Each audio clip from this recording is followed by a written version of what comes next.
Quats got you down? So quats are definitely something that you want to avoid, and it turns out they're in tons of products that we use every day.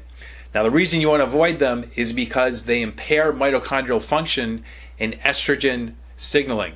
Now a quat is a quaternary ammonium salt. It's also called a quaternary ammonium cation, but it's an antiseptic, it's also a stabilizer, and it's found in soaps, lotions, shampoos, toothpaste, deodorant, nasal spray, fabric softeners, laundry detergent, medicated eye drops. So it's found in all these different things, and like I said, it impairs mitochondrial function. So the mitochondria is the powerhouse of the cell, and when quats come in contact with your mitochondria, they make less ATP, and that means you have less energy. So for some of us, this causes fatigue. For other people, this can cause pain. And poor mitochondrial function is the #1 common cause behind all chronic disease. So in the beginning, you feel tired, you have different symptoms. When this goes on for too long, chronic disease shows up. Quats also impair estrogen signaling, and guess what that causes? Infertility, something else that's really exploding in our country.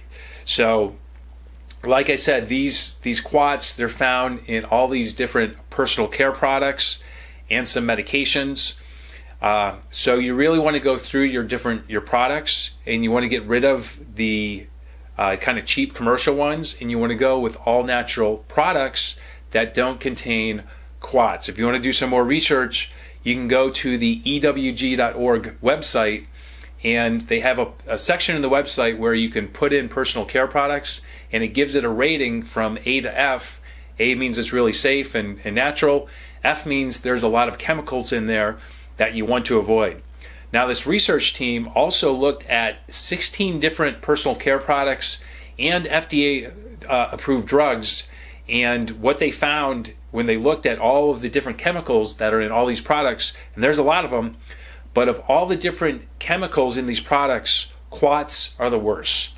So really bad news. Make sure that you're not using products that contain quats, because over time it can really impair your energy, your productivity, how you feel, and eventually it could just be one more thing that pushes you towards chronic disease. So I hope this helps. If you have any questions, leave a comment below, and I'll see you on the next video.